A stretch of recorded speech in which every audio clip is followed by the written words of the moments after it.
विद्यार्थी मित्रांनो नमस्कार। आपण उत्कर्ष वाठा या डॉक्टर गिरीश लांडगे, डॉक्टर तुकाराम रोंगटे व डॉक्टर राजेंद्र सांगळे यांनी संपादित केलेल्या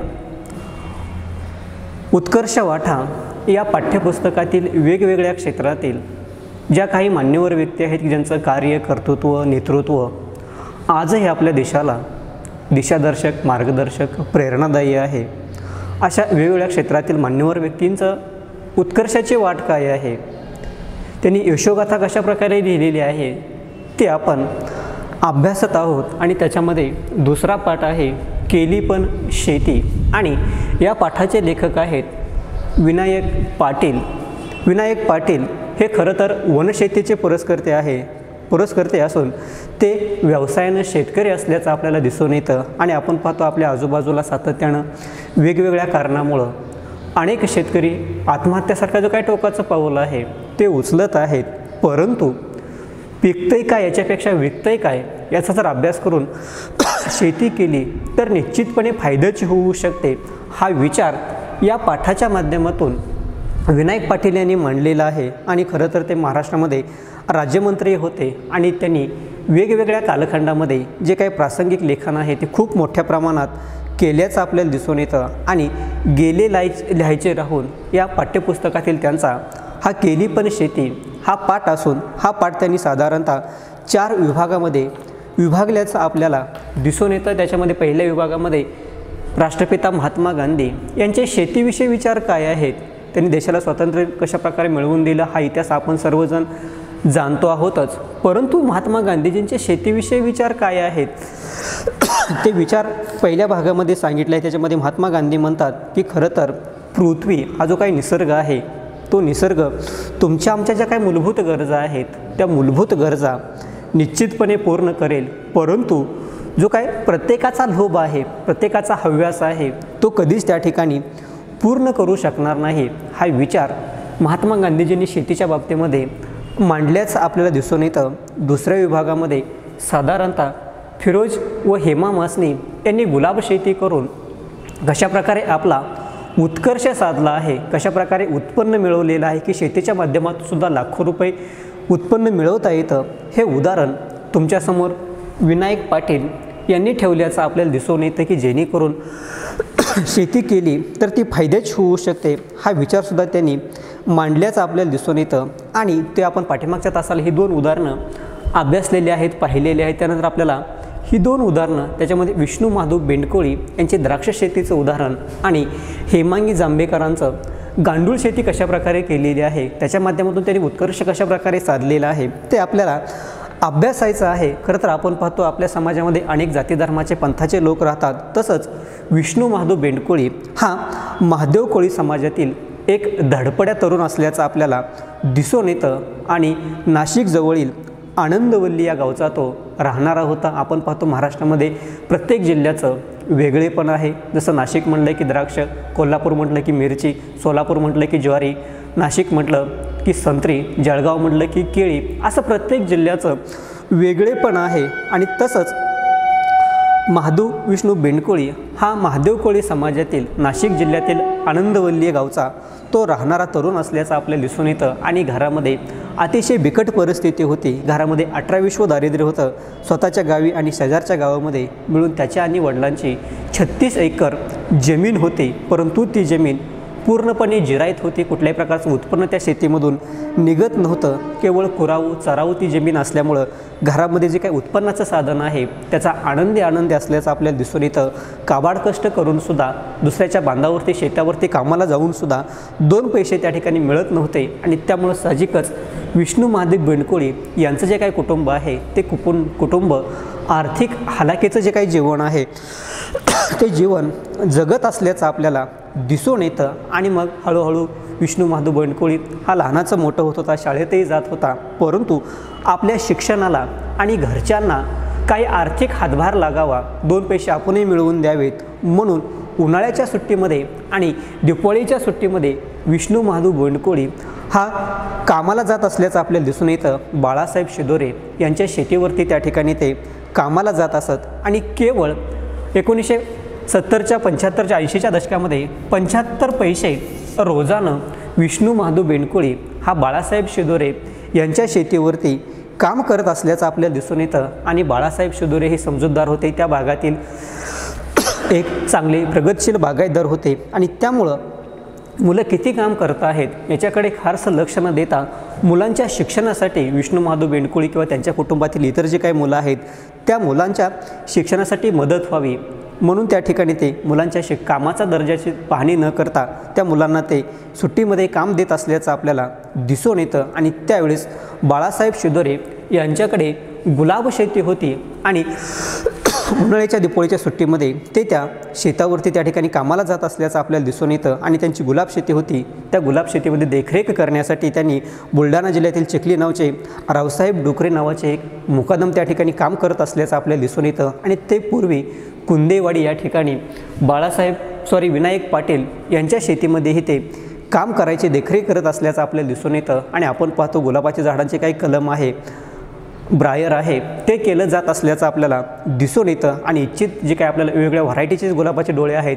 ते गुलाबाचे डोळे भरायचे आणि ती जी काही झाडं आहेत ती झाडं त्या ठिकाणी तयार करायची, अशा पद्धतीनं जी काही जंगली झाडं आहेत ती लावायची आणि त्यानंतर कलम करून नवीन चांगल्या व्हरायटीची जी काही झाडं आहेत ती झाडं त्या ठिकाणी करायची। आणि मग हळूहळू विष्णू महादू बेंडकोळी हे कलम करायला शिकला, डोळे भरायला शिकला आणि बघता बघता तो चांगल्या प्रकारे डोळे भरू लागला। आणि त्यांनी भरलेले जे काही डोळे आहेत ते डोळे 90% जास्त फुटत असल्याचं आपल्याला दिसत असल्याचं आपल्याला जगत असल्याचं आपल्याला दिसून येतं। आणि त्यामुळं 25 पैसे एका डोळ्याला कलमाची जी काही मजुरी आहे ती मजुरी त्याला मिळत होती। आणि दररोज 400-500 जे काही डोळे आहेत ते डोळे विष्णू महादू बेंडकोळी त्या ठिकाणी भरू लागला। आणि बघता बघता त्याचं जो काही स्पीड आहे, गती आहे ती मोठ्या प्रमाणात वाढली आणि दिवसाकाठी 1000-1200 जे काही कलमं आहेत, ब्रायर आहे, ते ब्रायर त्या ठिकाणी तो करू लागला। आणि आता त्याची जी काही मजुरी आहे ती मजुरी वाढली होती, 50 पैसे प्रमाणे तो एक झाड त्या ठिकाणी कलम करायचा, भरायचा। आणि त्यामुळं दिवसाला 1000-1200 डोळे भरत असल्यामुळं 400-500 रुपये जी काही मजुरी आहे ती मजुरी त्या ठिकाणी त्याला मिळू लागल्याचं आपल्याला दिसून येतं। आणि बघता बघता तो काम चांगल्या प्रकारे करू लागला आणि आता काबाड कष्ट करून जे काही त्याला पैसे मिळालेले होते ते पैसे त्याने स्वतःजवळ काही साठवले आणि साठवल्यानंतर त्यांची जी काही वडिलोपार्जित जी काही शेती होती त्या शेतीवरती त्यानं 2 एकर जे काही गुलाब आहेत त्या गुलाबांची लागवड केली। आणि 1986मध्ये खर्च वजा जाता त्याला महिन्याला 2 एकरात सरासरी 10,000 रुपये जे काही उत्पन्न आहे ते उत्पन्न त्या ठिकाणी मिळू लागलं। म्हणजे वर्षाकाठी 2-2.5 लाख रुपये उत्पन्न विष्णू महादू बेंडकोळी यांच्या कुटुंबाला त्या ठिकाणी मिळू लागलं। आणि साधारणपणे 7-8 वर्ष जी काही गुलाब शेती आहे ती गुलाब शेती विष्णू महादू बेंडकोळी यांनी चांगल्या प्रकारे केल्याचं आपल्याला दिसून येतं। आणि याच काळात नाशिकमध्ये जी काही महानगरपालिका आहे त्या महानगरपालिकेमध्ये फुलांचं जे काही प्रदर्शन आहे ते प्रदर्शन भरवलं जात असत। आणि त्या प्रदर्शनामध्ये गुलाबाचं राजा हे जे काही मानाचं सन्मानाचं पारितोषिक आहे ते पारितोषिक विष्णू महादू बेंडकोळी याच्या शेतातील गुलाबांच्या फुलांना मिळत असल्याचं आपल्याला दिसून येतं। म्हणजे खऱ्या अर्थानं शेती केली परंतु क्वालिटीची केली, गुणवत्तेची केली। आणि म्हणून नाशिक महानगरपालिकेच्या प्रदर्शनामध्ये गुलाबाचं राजा हे जे काही मानाचं सन्मानाचा पुरस्कार आहे, पारितोषिक आहे ते विष्णू महादू बेंडकोळी यांनी सातत्यानं 3 वर्ष मिळाल्याचं आपल्याला दिसून येतं। आणि हळूहळू शेतीमध्ये तो प्रयोग करायचे काय आहे तो निश्चित करत होता। आणि आपण पाहतो नाशिक म्हणलं की द्राक्षे ही देशभर महाराष्ट्रभर प्रसिद्ध असल्याचं आपल्याला दिसून येतं। आणि हळूहळू गुलाब शेती कमी करत त्यांनी आपला जो काही मोर्चा आहे तो मोर्चा द्राक्ष शेतीकडे वळवला। आणि त्यांच्या वाट्याला जी काही 5 एकर जमीन आलेली होती त्या जमिनीवरती वाईन व्हरायटी, जसं आपण पाहतो द्राक्षाचे अनेक प्रकार आहेत, माणिकचमन असेल, थॉम्सन असेल, अनुष्का असेल, तसंच वाईन ही एक व्हरायटी आहे। त्या वाईन व्हरायटी जी काही लागवड आहे ती लागवड त्यांनी आपल्या शेतीमध्ये केली। आणि नाशिकमधील जी काही प्रसिद्ध वायनरी होती त्या वायनरीशी त्यांनी करार करून जो काही भाव आहे, दर आहे, रेट आहे तो बांधून घेतला की जेणेकरून आपल्याला फिक्स उत्पन्न मिळावं। आपण जे काही द्राक्ष शेतामध्ये पिकवणार आहेत ती त्या वायनरीनं खरेदी करावी। आणि किलोप्रमाणे जे काही दर आहे 10 रुपये किलो, 20 रुपये किलो, 30 रुपये किलो जो काही दर आहे तो दर त्यांना मिळत असल्याचं आपल्याला दिसून येतं। म्हणजे सांगायचं तात्पर्य काय की एक मुलगा जो स्वतःच्या दुसऱ्याच्या बांधावरती काम करत होता, काबाड कष्ट करत होता, तोच मुलगा सातत्यानं प्रयत्न करून आपल्या शेतीमध्ये वेगवेगळे प्रयोग करून आज चांगल्या प्रकारे जे काही उत्पन्न आहे ते उत्पन्न मिळवत असल्याचं आपल्याला दिसून येतं. आणि लेखक पुढे सांगतात की विष्णू बेंडकोळी ही त्या ठिकाणी माझ्याही शेतीवर जे काही डोळं आहेत ते डोळं भरत होता. आणि एक दिवस विष्णूनं विनायक पाटील यांना आपली जी काही द्राक्ष बाग आहे ती पाहण्यासाठी जे काही आमंत्रण आहे ते आमंत्रण दिलं. आणि विनायक पाटील आणि त्यांची पत्नी विष्णू महादेव बेंडकोळी यांची जी काही शेती आहे ती शेती पाहण्यासाठी गेल्याचं आपल्याला दिसून येतं. आणि त्याने एवढ्यावरच थांबलं नाही तर आपल्या 2 एकर शेतीमध्ये उच्च व्हरायटीची जी काही द्राक्ष आहे, क्वालिटीची द्राक्ष आहे, ती द्राक्ष शेती तो करत असल्याचं आपल्याला दिसून येतं. आणि फक्त तोच शेती करत नव्हता तर आपले जे काही 5 चुलते होते त्या 5 चुलत्यांनाही त्यांनी 5 एकर जी काही द्राक्ष आहे, प्रत्येकाला 5-5 एकर जी काही द्राक्ष आहे ती द्राक्ष त्या ठिकाणी लावून दिलेली होती. त्याचं संगोपन कसं करायचं, वाढवायचे कसं, मार्केटिंग कसं करायचं याचं सर्व ज्ञान त्यांना आपल्या चुलत्यांनाही दिलेलं होतं. आणि एकूणच त्याच्या सर्व कुटुंबामध्ये आज जी जमीन पडीक होती त्या पडीक जमिनीवरती त्यांनी 30 एकर द्राक्षाची बाग लावल्याचं आपल्याला दिसून येतं. म्हणजे फक्त त्यानं स्वतःपुरतीच प्रगती केली नाही तर आपले जे काही भाऊबंद आहेत, चुलते आहेत, चुलत्याची मुलं आहेत, त्या सर्वांसाठी त्यानं शेतीचा जो काही प्रयोग आहे तो प्रयोग केल्याचं आपल्याला दिसून येतं. आणि खऱ्या अर्थानं माणूस स्वतः पुढं जातो परंतु आपल्या आजूबाजूच्या परिसरातील जे काही आपले नातेवाईक आहेत त्यांनासुद्धा पुढं घेऊन जाणं, त्यांचंसुद्धा जे काही उत्पन्न आहे ते वाढवणं गरजेचं असतं. आणि तेच काम विष्णू महादेव बेंडकोळी यांनी प्रामाणिकपणे केल्याचं आपल्याला दिसून येतं. आणि मग विनायक पाटील आणि त्यांच्या पत्नींनी विष्णू महादेव बेंडकोळी यांची जी काही द्राक्ष शेती आहे ती द्राक्ष शेती पाहिली. आणि पाहिल्यानंतर ते त्यांच्या बागेमध्ये गप्पा मारत बसले की जेणेकरून तू कधी बाग लावली, कशा प्रकारे लावली, कुठल्या जातीचे डोळे भरलेले आहेत, उत्पन्न किती मिळतं आहे, वार्षिक उत्पन्न किती मिळतं आहे, मजुरी कशी आहे, मजूर कुठून आणले जातात, अशा वेगवेगळ्या विषयावरती, शेती संबंधित विषयावरती ते चर्चा करत होते. आणि चर्चा करत असताना त्यावेळेस विष्णू महादेव बेंडकोळी सहज म्हणतो की दादा, विनायक दादा, मला वायनरी काढायची आहे, माझी स्वतःची जी काही फॅक्टरी आहे ती फॅक्टरी त्या ठिकाणी काढायची आहे, अशी इच्छा विष्णू महादेव बेंडकोळी विनायक पाटील यांच्यासमोर त्या ठिकाणी बोलून दाखवतात. आणि त्यावेळेस थोडंसं विनायक पाटील हे भूतकाळामध्ये डोकवतात. ते असं जाणवतात की 75 पैसे रोजानं काम करणारा मुलगा स्वतःच्या कष्टावरती प्रगती करतो आणि कष्टानं वाढत जाऊन आज द्राक्ष शेती करतो आहे. आणि नुसतं द्राक्ष शेतीच करत नाही तर तो द्राक्ष उत्पादक होऊन चांगल्या प्रकारे चांगल्या क्वालिटीच्या द्राक्षाचं उत्पादन घेऊन स्वतःची वायनरी काढण्याचं जे काही स्वप्न आहे ते स्वप्न एक तरुण पाहतो आहे. हा खूप मोठा बदल त्यांना नाशिकमध्ये दिसत असल्याचं आपल्याला दिसून येतं. आणि खऱ्या अर्थानं त्याचं जे काही स्वप्न आहे ते स्वप्न विनायक पाटील यांनी पूर्ण व्हावं अशी अपेक्षा व्यक्त करतात. आणि उभयतांना त्या ठिकाणी ते नमस्कार करून आशीर्वाद देऊन जात असल्याचं आपल्याला दिसून येतं. की सांगायचं तात्पर्य एकच आहे की कुठलंही क्षेत्र असेल, स्वतःला पूर्णपणे झोकून दिलं, प्रामाणिकपणे कष्ट केलं, बाजारपेठेचा अभ्यास केला, सातत्यानं बाजारपेठेचा अभ्यास करून 2 पैसे अधिक उत्पन्न मिळवलं आणि येणारं जे काही उत्पन्न आहे त्याचा कुटुंबासाठी आणि स्वतःच्या शेतीच्या डेव्हलपमेंटसाठी किंवा कुठलंही क्षेत्र असेल तर त्या क्षेत्रातील डेव्हलपमेंटसाठी, विकासासाठी वापर केला तर चांगल्या प्रकारे जे काही अनेक प्रश्न आहेत ते सुटू शकतात. हा विचार विनायक पाटील यांनी विष्णू महादेव बेंडकोळी याचं द्राक्ष शेतीचं, गुलाब शेतीचं जे काही उदाहरण आहे ते उदाहरण देऊन आज आपण पाहतो आपल्या आजूबाजूला शेती परवडत नाही, शेतकरी कर्जबाजारी झालेले आपण अनेक उदाहरणं पाहतो. परंतु प्रामाणिकपणे कष्ट केलं, शेतामध्ये पिकतंय काय याच्यापेक्षा बाजारपेठेमध्ये विकतंय काय याचा जर अभ्यास केला तर निश्चितपणे शेती फायद्याची होऊ शकते. हा विचार, हा मुद्दा विष्णू महादेव बेंडकोळी यांचं उदाहरण देऊन विनायक पाटील यांनी तुमच्या समोर ठेवल्याचं आपल्याला दिसून येतं. आणि त्यानंतर 3रं-4थं उदाहरण दिलेलं आहे ते म्हणजे हेमांगी जांभेकरांचं गांडूळ शेती. कारण आपण पाहतो की ज्यावेळेस देशाला स्वातंत्र्य मिळालं त्यावेळेस जी काही शेती आहे ती पारंपरिक पद्धतीनं केली जात होती. आणि त्या कालखंडातील जी काही 36 कोटी लोकसंख्या आहे त्या लोकसंख्येला पुरेल एवढंसुद्धा आपण अन्नधान्य त्या ठिकाणी पिकवू शकत नव्हतो. आणि म्हणून हरित क्रांती जो काही नारा आहे तो हरित क्रांतीचा नारा दिला आणि आपण अन्नधान्याच्या बाबतीमध्ये स्वयंपूर्ण झालो.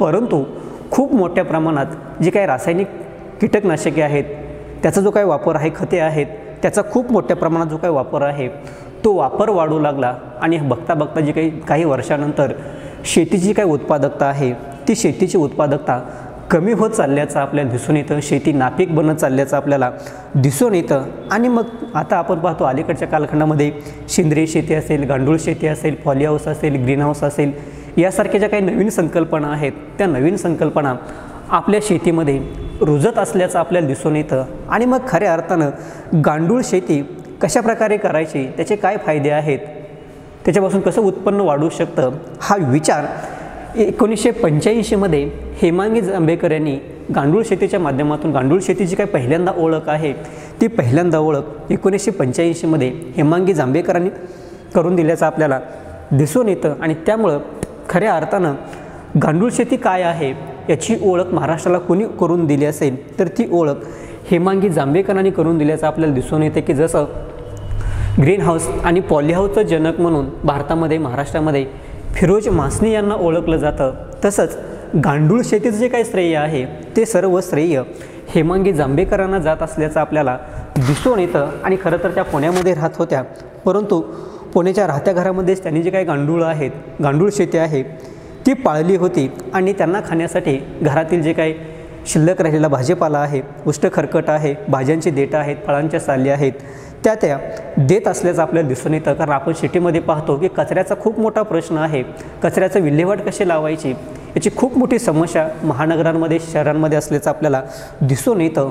परंतु हेमांगी जांभेकरांनी मात्र आपल्या घरातील जो काही कचरा आहे त्या कचऱ्यापासून त्यांनी गांडुळांची जी काही शेती आहे ती केल्याचं आपल्याला दिसून येतं. आणि त्यामुळं टाकाऊ पदार्थाचे काही उत्तम नैसर्गिक खतामध्ये जे काही रूपांतर आहे ते रूपांतर होतं. आणि गांडूळ हे शेतासाठी, कारण गांडुळांना शेतकऱ्यांचा मित्र असं म्हटलं जातं, कारण जमीन भुसभुशीत ठेवण्याचं जे काही महत्त्वाचं काम आहे ते महत्त्वाचं काम गांडूळ करत असल्याचं आपल्याला दिसून येतं. आणि ती जर शेती केली, गांडूळ कारण रासायनिक खताचा वापर असल्यामुळे जमिनी नापीक बनत चाललेली आहे, उत्पादन कमी होत चाललेलं आहे. आणि म्हणून गांडूळ शेती ही काळाची गरज बनत चाललेलं आहे. आणि त्याच्यामध्ये हेमांगी जांभेकरांचे काही योगदान आहे ते खूप महत्त्वपूर्ण असल्याचं आपल्याला दिसून येतं. आणि ते सांगतात की खरं तर घरातील जे काही कचरा आहे, टाकाऊ पदार्थ आहेत, त्याचं नैसर्गिकपणे उत्तम खतामध्ये रूपांतर करण्यासाठी, झाडांसाठी, शेतीसाठी गांडूळ शेती उपयुक्त असल्याचं आपल्याला दिसून येतं. आणि हे जे काही टाकाऊ पदार्थ आहेत ते जर एकदा गांडुळांच्या ताब्यात गेले, त्यांना पालन करण्यासाठी जे काही खड्डा खणलेला आहे किंवा जे काही बॉक्स बनवलेला आहे त्याच्यामध्ये जर ते गेलं तर त्याची कुठल्याही प्रकारची दुर्गंधी येत नाही. अशा प्रकारे गांडूळ शेती हे कचऱ्याचं व्यवस्थापन करण्यासाठी खूप महत्त्वाचं असल्याचं आपल्याला दिसून येतं. आणि खऱ्या अर्थाने जांभेकरांचा प्रयोग हा शेतीसाठी खूप उपयुक्त असल्याचं आपल्याला दिसून येतं. आणि तो प्रत्यक्ष पाहणं आणि समजून घेण्यासाठी विनायक पाटील आणि त्यांच्या पत्नी पुण्याला जात असल्याचं आपल्याला दिसून येतं. आणि त्यांच्या पत्नी सिरोज ह्या पुण्याला जातात आणि पुण्याला गेल्यानंतर गांडूळ शेती करायचा आपला विचार आहे, ही जी काही मनातील भावना आहे ती मनातून भावना त्या ठिकाणी बोलून दाखवतात. आणि मग निर्मला पुरंदरे यांच्या मदतीनं विनायक पाटील आणि त्यांच्या पत्नी सिरोज पाटील या हेमांगी जांभेकरांचा जो काही पत्ता आहे तो पत्ता शोधत त्यांच्या घरी जात असल्याचं आपल्याला दिसून येतं. आणि घरी गेल्यानंतर त्यांनी आपल्या शिवाई सोसायटीमध्ये त्या राहत होत्या, त्या सोसायटीच्या गॅलरीमध्येच त्यांनी एक पेटी बनवलेली होती.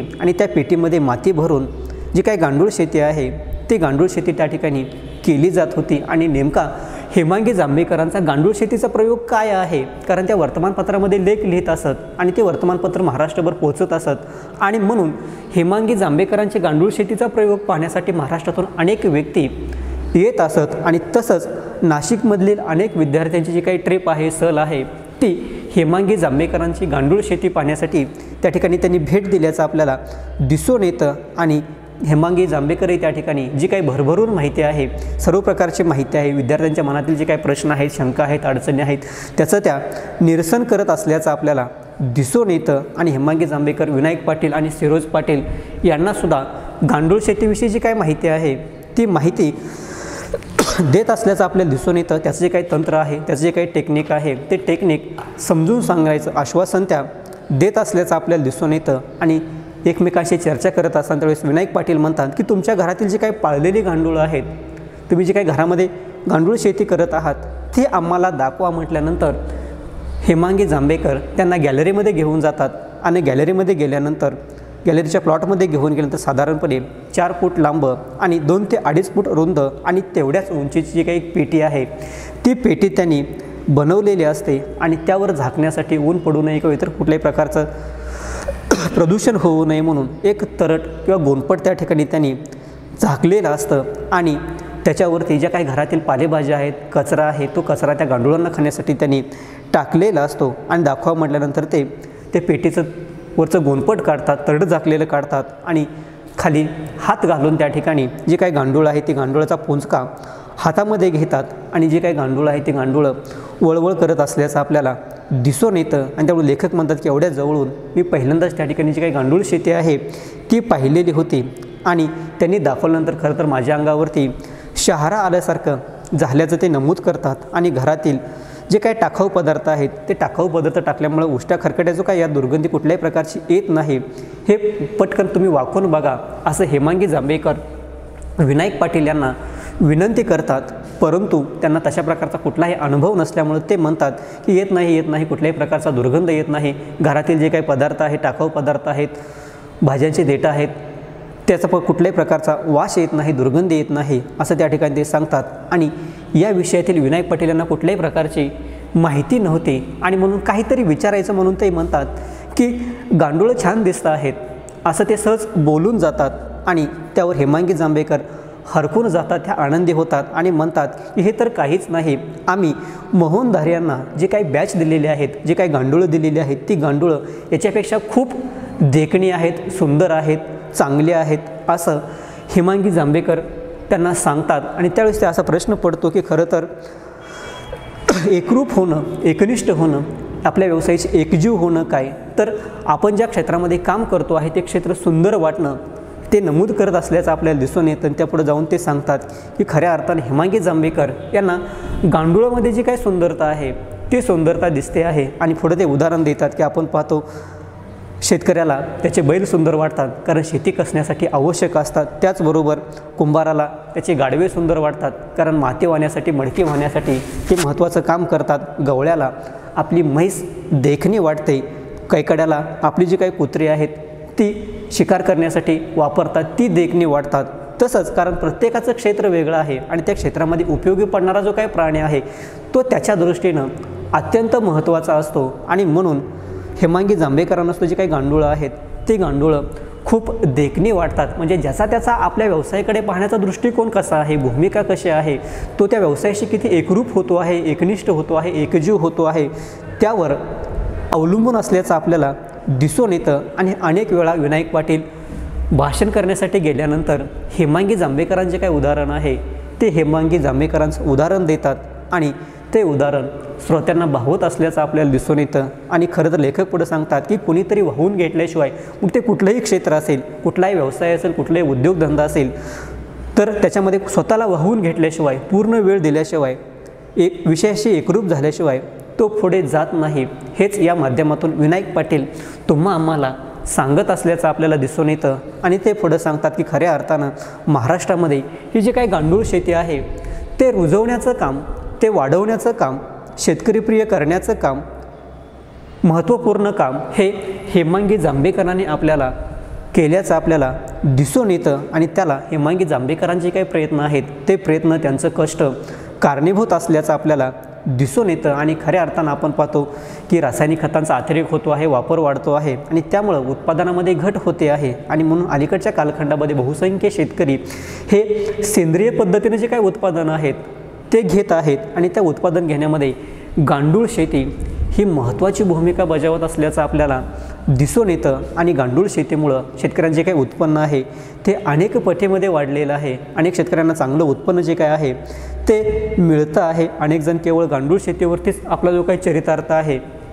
तो चरितार्थ चालवत असल्याचं आपल्याला दिसून येतं. आणि खऱ्या अर्थाने हेमांगी जांभेकर आज गांडूळ शेती करत नाहीत कारण त्या पुण्यासारख्या महानगरामध्ये राहतात, परंतु महाराष्ट्रामध्ये गांडूळ शेतीचं जे काही महत्त्व आहे ते लोकांना त्यांनी पटवून दिलं, शेतकऱ्यांना पटवून दिलं. नुसतं पटवूनच दिलं नाही तर महाराष्ट्रामध्ये जी काही गांडूळ शेती आहे ती स्थिर स्थावर करण्यामध्ये हेमांगी जांभेकरांचं जे काही योगदान आहे ते खूप महत्त्वपूर्ण असल्याचं आपल्याला दिसून येतं. आणि त्या पुढे जाऊन सांगतात की खऱ्या अर्थानं शेवटी त्या म्हणतात की एडिसन आणि फिलिप्स याच्यातील जो काही फरक आहे तो फरक, फिलिप्स कंपनी जी काही आर्थिक उलाढाल आहे कितीही झाली, कितीही मोठी वाढली तरी एडिसन आणि तो त्यातील एडिसन आहेत, त्याचप्रमाणे गांडूळ शेती हा विषय कितीही पुढं गेला तरी हेमांगी जांभेकर ह्या गांडूळ शेतीतील एडिसन असल्याचं आपल्याला प्रमुख असल्याचं दिसून येतं आणि त्यामुळे खऱ्या अर्थानं केली पण शेती या पाठामध्ये आज आपण पाहतो आपल्या आजूबाजूला शेती परवडत नाही म्हणून अनेक शेतकरी आत्महत्या करत असल्याचं आपल्याला दिसून येतं, कारण निसर्गनिर्मित मानवनिर्मित अनेक संकटं येतात।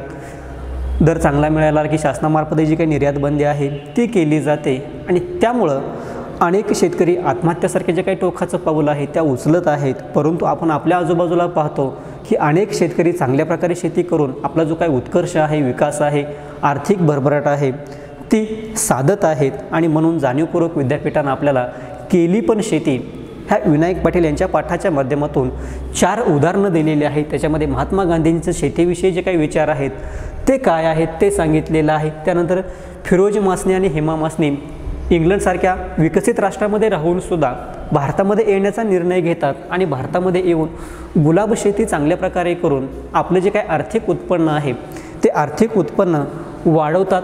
त्याचबरोबर अतिशय सर्वसामान्य कुटुंबातील व्यक्ती असणारा विष्णू महादेव बेंडकोळी हा महादेव कोळी समाजातील मुलगा काबाड कष्ट करून पहिल्यांदा गुलाब शेती करतो, त्यानंतर द्राक्ष शेती करतो आणि चांगल्या प्रकारे पैसे मिळाल्यानंतर स्वतःचा वायनरी टाकण्याचे काही स्वप्न आहे ते स्वप्न तो पाहतो आहे। म्हणजे शेतीतून सुद्धा उत्कर्ष साधता येतो, प्रगती साधता येते हे उदाहरण विनायक पाटील यांनी तुमच्या आमच्या समोर ठेवलेलं आहे। आणि चौथं उदाहरण त्यांनी दिलेलं आहे ते म्हणजे हेमांगी जांभेकरांचं गांडूळ शेती, की सेंद्रिय पद्धतीनं जर शेती करायची असेल तर त्याच्यामध्ये गांडूळ शेती हा एक पर्याय ठरू शकतो।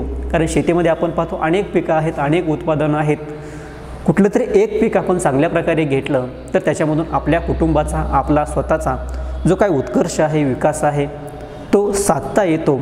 हा विचार विनायक पाटील यांनी केली पण शेती या पाठाच्या माध्यमातून मांडल्याचं आपल्याला दिसून येतं।